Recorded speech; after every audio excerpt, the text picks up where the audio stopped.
you will have to be not only teachers at the Waldorf school, but also, if things turn out as they should, advocates of the whole Waldorf school system. For you will know the real purpose of the Waldorf school far more clearly than anyone who might try to explain it to either the more immediate or the wider public. So that you can be advocates in the right sense of what is striven for within the Waldorf school, and through it for cultural life in general, you will have to be in a position to defend it even against public opinions that are antagonistic or merely disapproving. Consequently, I must include in our discussions of teaching methods a chapter that follows quite naturally from what we have been discussing so far in these sessions. You know that in the field of education, as well as elsewhere, great results are expected nowadays of so-called experimental psychology. Experiments are carried out on people to determine what constitutes an individual's ability to form concepts or to memorize, or even how their will functions. Naturally, elucidating the latter can be done only in a roundabout way, since willing is a process that takes place in a state of sleep.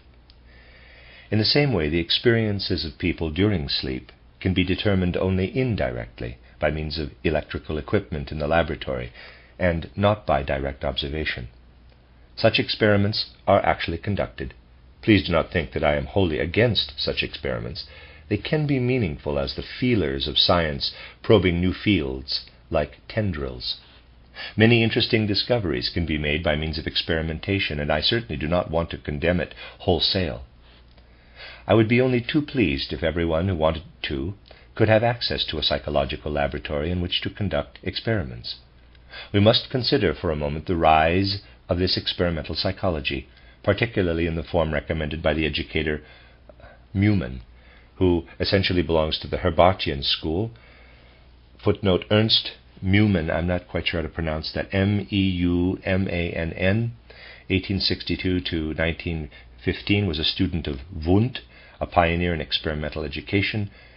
Herbartians were those who followed the philosophy of Johann Friedrich Herbart, 1776 to 1841, a German educator and philosopher who developed a metaphysical ideology of pluralistic realism, especially important for psychology, that rejected notions of faculties and innate ideas and constructed a full theory for a new kind of pedagogy. End of footnote. Why is experimental psychology practiced today? It is practiced because people have lost the gift of observing the human being directly. They can no longer rely on the forces that link, that inwardly connect one human being to another, and also in the same way an adult to a child. Therefore they seek to find out by external means how to treat the growing child. You see how much more inward is the path we want to follow in our education and our teaching methods. This path is urgently needed for the present and also for the near future of humankind. On the one hand, we see the growth of this urge toward experimental psychology, and on the other hand, we also see how these very methods lead to a misconception of certain simple facts of life. Let me illustrate this by an example. Experimental psychologists have recently been particularly interested in what they call the process of comprehension, for instance, the process of comprehension in reading, in the reading of a given passage. In order to determine the nature of the process of comprehension, they have tried to work with people whom they designate, quote, experimental subjects, unquote. Put briefly, the very lengthy experiments take the following course. An experimental subject, a child or an older person, is presented with a written passage to read, and investigations are then made into what the child, for instance, should most profitably do first in order to achieve the most rapid comprehension. It is noted that the most expedient method is first to introduce the person to the subject matter of the passage. A further series of experiments shows that the experimental subject then carries out a process of, quote, passive assimilation, unquote. After the content has been introduced, it is then passively assimilated. Out of this passive assimilation of a written passage is supposed to arise the faculty of, quote, anticipatory learning, unquote, the ability to reproduce what was first introduced and then passively assimilated in a free spiritual activity. And the fourth act of this drama is then the recapitulation of all the points that are still uncertain, in other words, that have not entered fully into the person's life of soul and spirit. If you let the experimental subject carry out in proper sequence, first the process of becoming acquainted with the content of the passage, then passive assimilation, then anticipatory learning, and finally recapitulation of whatever is not fully understood, you will come to the conclusion that this is the most expedient method of assimilating, reading, and retaining. Do not misunderstand me. I am putting this idea forward because I must, in view of the fact that people talk at cross purposes so much these days. It is possible to want to express an identical point with diametrically opposed words. Accordingly, the experimental psychologists will maintain that by such painstaking methods we can learn what we ought to be doing in education. But those who recognize more deeply the life of the human being as a whole know that you cannot arrive at a real educational activity by these means any more than you can put together a live beetle after you have dissected it. This is just not possible. It is equally impossible when you anatomize the human being's soul activity. Of course, it is interesting and in other connections can also be most fruitful to study the anatomy of human soul activity, but it does not make teachers. This experimental psychology will not, in fact, lead to a renewal of education, which can arise only out of an inner understanding of the human being. I had to say this lest you should misunderstand a statement I now want to make, a statement that will very much irritate those who are attached to the present-day climate of opinion. The statement is naturally one-sided in the way I shall put it, and its one-sidedness must of course be counterbalanced.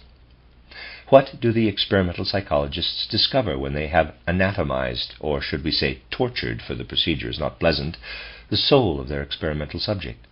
They have discovered what is, in their opinion, an extraordinarily significant result, that is written boldly again and again in educational handbooks as a final conclusion. Put in clear language, the result, roughly, is that a passage to be read and learned is more easily retained if the content is understood than if it is not understood. To use the scientific idiom, it has been determined by research that it is expedient first to discover the meaning of a passage, for then the passage is easier to learn. Now I must make my heretical statement. If the conclusion of these experiments is correct, then I could have known it anyway. I should like to know what person, equipped with ordinary common sense, would not already realize that a passage is easier to remember if you have understood the sense of it than if you have not. There is no doubt that results of experimental psychology bring to light the most obvious truths. The truisms you find in the textbooks of experimental psychology are on occasion such that no one who has not been trained in the pursuit of science to accept the fascinating, along with the absolutely tedious, could possibly be persuaded to bother with them. People do in fact become inured to this kind of thinking even by the way they are drilled in their early school days, for the phenomenon is present even then, though it is less pronounced by far than in the universities. This heretical statement, namely that you have to know the meaning of something that you are supposed to remember, is aimed particularly at teachers. But there is another point to consider. What is assimilated as meaning works only on the faculty of observation, the faculty of cognizing through thought. By laying emphasis on the meaning, we educate a person one-sidedly, merely to observe the world, to know it through thought. If we were to teach only in accordance with that statement, the result would be nothing but weak-willed individuals. Therefore the statement is correct in a way, and yet not entirely correct. To be absolutely correct, we would have to say that if you want to do the best you can for an individual's faculty of cognizing, through thought, you would have to analyze the meaning of everything that the person is to take in and retain. It is indeed a fact that by first one-sidedly analyzing the meaning of everything, we can go a long way in the education of the human being's observation of the world. But we would get nowhere in educating the will, for we cannot force the will to emerge by throwing a strong light on the meaning of anything. The will wants to sleep. It does not want to be awakened fully by what I might call the perpetual, unrestrained laying bare of meaning. It is simply a necessity of life that penetrates beyond the simple truth about the revelation of meaning, and gives rise to the fact that we must also do things with the children that do not call for the elucidation of meaning. Then we shall educate their will. The unseemly practice of one-sidedly using the revelation of meaning has run riot. This can be seen particularly in movements like the Theosophical movement. You know how much I have protested over the years against a certain bad habit in Theosophical circles. I have even had to see Hamlet, a pure work of art, explained in Theosophical jargon. It is said that this represents monos, something else the I capital, and another the astral body. Footnote: Theosophists use monos, M-A-N-A-S, to designate the mind principle, which becomes dual when manifesting in the human constitution, thus dividing into a higher monos and a lower monos. End of footnote. One character is one thing, another something else. Explanations of this kind have been particularly favored. I have fulminated against this sort of practice because it is a sin against human life to interpret symbolically a work that is meant to be taken in directly as pure art. A meaning is thus read into things in an unseemly fashion that raises them up as objects of mere observation, to a position they should not occupy. All this stems from the fact that the Theosophical movement is a decadent movement. It is the ultimate remnant of a declining culture, not something that has, in its whole attitude, anything to do with anthroposophy. Anthroposophy aims at the opposite, an ascending movement, the beginning of an ascent. This is radically different. That is why in the Theosophical realm so much comes to the fore that is fundamentally a manifestation of extreme decadence. That there are people who can actually perpetrate the symbolical interpretation of the different characters in Hamlet is the consequence of the atrocious education we have had and of the way we have striven to be educated only in the realm of meaning. Human life calls for more than education in the realm of meaning. It calls for education in what the will experiences in its sleeping condition: rhythm, beat, melody, harmony of colors, repetition, any kind of activity that does not call for a grasp of meaning. If you let children repeat sentences that they are nowhere near ready to understand because they are too young, if you make them learn these sentences by heart, you are not working on the faculty of understanding, since you cannot explain the meaning that will emerge only later on. In this way you are working on the children's will, and that is what you should do, indeed you must do. On the one hand, you must try to bring to the children whatever is preeminently artistic, music, drawing, modeling, and so on. But on the other hand, you must introduce the children to things that have an abstract meaning. You must introduce them in such a way that even though the children cannot understand the meaning as yet, they will be able to do so later on, when they are more mature, because they have taken them in through repetition and can remember them. If you have worked in this way, you have worked on the children's will. You have also worked on the children's feeling life, and that is something you should not forget. Just as feeling lies between willing and thinking, and this is revealed from the point of view of both the soul and the spirit, so do the educational measures for the feeling life lie between those of the faculty of cognizing through thought and those for the will and its development. For thinking and knowing, we must certainly undertake measures that involve the revelation of meaning, reading, writing, and so on. For willed activity, we must cultivate everything that does not involve just the interpretation of meaning, but needs to be directly grasped by the whole human being, everything artistic. What lies between these two will work mainly on the development of the feeling life, of the heart forces. These heart forces are quite strongly affected if the children are given the opportunity of first learning something by rote, without understanding it, and without any explanations of the meaning, though, of course, there is a meaning. When they have matured through other processes, they will remember what they have learned, and will then understand what they took in earlier.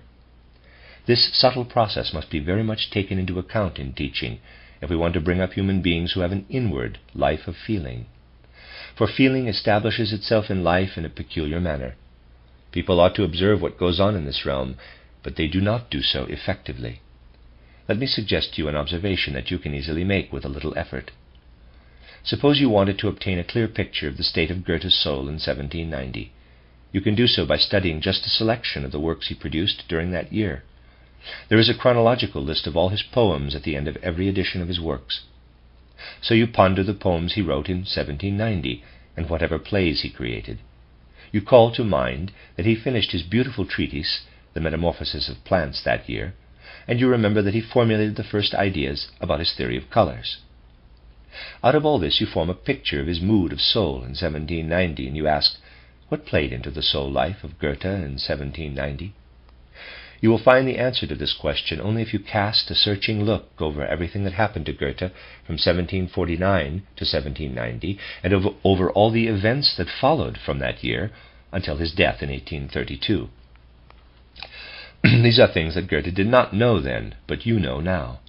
The remarkable realization emerges that Goethe's state of soul in 1790 was a combination of what was to come later, that is, what still had to be achieved, and what had gone before, that is, what had already been experienced. This is an extraordinarily significant observation, but people shy away from it, because it leads to realms that they understandably do not like to impinge on to make such observations. Try yourselves to observe in this way the soul life of a person whom you knew for some time, and who has recently died. If you train yourselves to a more subtle observation of the soul, you will discover the following fact. Let us say that somebody who was your friend died in 1918. You knew the person for some time, and you can ask, what was his state of soul in 1912? Taking everything into account that you know of him, you will find that in his soul mood in 1912 the preparation for the death he was soon to meet was present. It played unconsciously into his feeling life at that time. The feeling life in its totality is what I call the mood of soul. A person who is soon to die has quite a different mood of soul from one who still has long to live. Now you will understand why people are not eager to make such observations, because, to put it mildly, it would be rather uncomfortable to observe a person's imminent death expressed in his soul mood. And it is indeed expressed there. But for ordinary life it is not good for people to notice such things. That is why, on the whole, this kind of observation is removed from ordinary life, in the same way that the will, as a sleeping force, is disassociated from waking consciousness, even when we are awake. But the teacher must, after all, take up a position outside ordinary life to some extent. Teachers must not shrink from standing outside ordinary life, and accepting, for the sake of their work, truths that may bring a shocking or tragic element to ordinary life. There is some lost ground to be recovered in this respect, especially in the educational system of Central Europe. You know how during the earlier decades of our educational life in Central Europe, teachers, especially in the grammar and middle schools, were still people who were rather looked down upon by the ordinary person. They were considered unworldly, pedantic people who did not know how to behave properly in society, always wore long frock coats instead of dinner jackets, and so on. These were at one time the teachers of young people, especially the more mature youngsters. Recently things have changed. University professors have begun to wear proper dinner jackets and even managed to get along quite well in the world, and the fact that the former state of affairs has been overcome is regarded as a great step forward. This is a good thing, but this state of affairs also needs to be transcended in another way. In future, this state of affairs must also be mastered in the sense that the way teachers stand outside life must not consist merely in always appearing in long frock coats when other people are wearing dinner jackets. They may in a way retain their position of being somewhat outside life, but this position should be linked with a deeper view of life than can be achieved by those who wear dinner jackets for certain occasions. I am speaking only figuratively, of course, for I have nothing against dinner jackets. Teachers must be able to regard life more profoundly, otherwise they will never succeed in handling the growing human being in an appropriate and fruitful way. They will have to accept certain truths like the one just mentioned. Life itself requires, in a certain sense, that it contain secrets. It is not discrete secrets that we need for the immediate future. In education we need knowledge of certain mysteries of life. The ancient teachers of the mysteries used to preserve such secrets as esoteric knowledge, because they could not be imparted directly. In a certain sense, all teachers must be in possession of truths that they cannot directly pass on to the world. The world that lives outside and does not have the task of educating the young would be confused in its healthy progress if it had daily access to such truths. You do not understand fully how to treat growing children if you are unable to discern the path that teachings take within them, when you make them known in a way that the children cannot fully understand at their present stage of development. They will understand these teachings later, when you come back to them again and are then able to explain not only what you now tell them, but also what they took in earlier. This works very strongly on the heart forces. That is why it is essential in any good school that the teacher remain with a single group of students for as long as possible. The teacher takes them the first year, continues with them the following year, moves on again with them to the third year, and so on, as far as external circumstances will allow. And the teacher who has had the 8th grade 1 year should start again with the 1st grade the following year. It is sometimes appropriate to return only years later to something you have instilled into the children's souls. Whatever the circumstances, the education of the heart forces suffers if the children have a new teacher each year who cannot follow up what has been instilled into their souls in previous years. It is a feature of this teaching method that the teacher moves up through the grades with the same students. Only in this way can one work with the rhythms of life, and life has a rhythm in the most comprehensive sense. This is apparent in day-to-day life and the tasks we take up. If, for instance, you have become accustomed over the period of just 1 week to eating a roll and butter at 10:30 every morning, you will probably find that you are quite hungry for your buttered roll at the same time the 2nd week. This is how easily the human organism adapts to rhythm. And not only the external organism, but the human being as a whole has a tendency to rhythm. For this reason it is beneficial throughout life, and that is what we are concerned with when we educate and teach children, to attend to rhythmical repetition. That is why it is useful to consider how quite specific educational motifs can be repeated year by year. Select lessons you want to take up with the children, make a note of them, and return to something similar every year. You can adhere to this pattern even in the more abstract subjects. In a manner suited to the children's nature, you teach addition in the 1st grade. In the 2nd grade you come back to addition and teach more as well. And in the 3rd grade you return to it yet again. The same action is carried out repeatedly, but in progressive repetitions. To enter the rhythm of life in this way is of the greatest importance for all education, far more important than perpetually emphasizing meaningful structure in your lessons so that you can quickly reveal everything significant in all that you have to offer. We can guess what this demand really means only when we have gradually developed a feeling for life. And then, by the very reason of being teachers, we shall avoid the external experimental approach that is so prevalent today, even in education.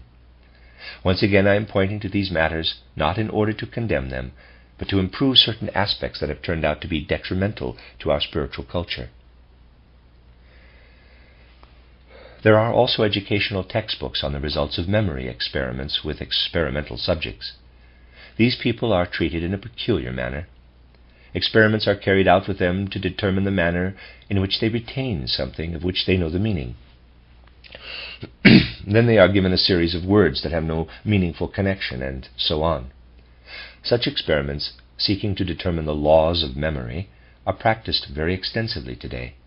Discoveries are made that are formulated as scientific theses.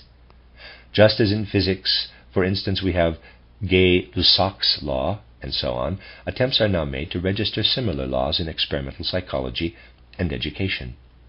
In accordance with a certain quite justifiable scientific yearning, learned dissertations are expounded on the different forms of memory. First, we have the memory type that assimilates with ease or with difficulty. Second, there is the type that finds it easy or difficult to reproduce what has been assimilated. You see that first, experimental subjects are tormented by the purpose of discovering that there are people who find it easy to memorize and others who find it difficult. And then others are tormented in order to find out that there are those who find it either easy or difficult to recall what they have stored in their memories. In this way, through research, we now know that there are types of people who assimilate with ease or with difficulty, and that there are types who recall with ease or with difficulty what has been memorized. Third, there is the type of person who could be described as true and exact in their memory. Fourth, there is the person with comprehensive memory. And fifth, there is the type whose memory is retentive and reliable, as opposed to the one who easily forgets. All this very much accords with the yearning of modern science to classify. We are now armed with scientific results, and we can state what has been found out scientifically in the exact psychology of memory types. First, there is the type of person who assimilates with ease or with difficulty. Second, the one who recalls with ease or with difficulty. Third, the type who is true and exact. Fourth, the comprehensive type.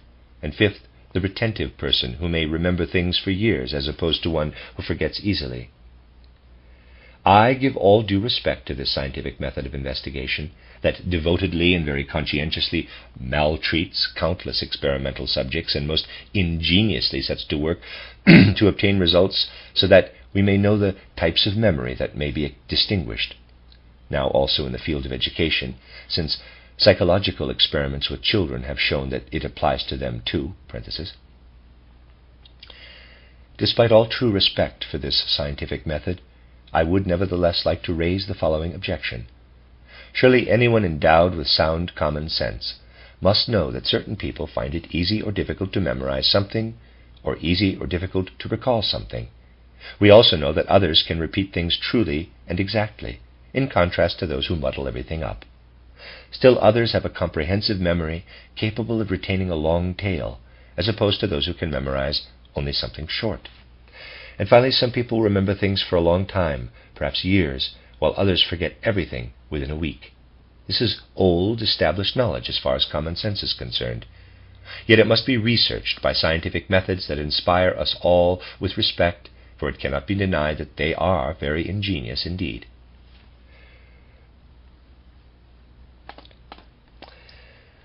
Two comments are applicable here. First, it is better to cultivate sound common sense in education than to enter into experimentation of this kind, which may very well develop ingenuity, but does not bring us any nearer to the individual characteristics of the children. Second, we may also say that our era is in a sorry plight indeed, if we have to assume that those who are to be teachers have so little common sense that they have to learn by such roundabout means of the existence of different types of memory. These certainly have to be regarded as symptoms of the state of our spiritual culture.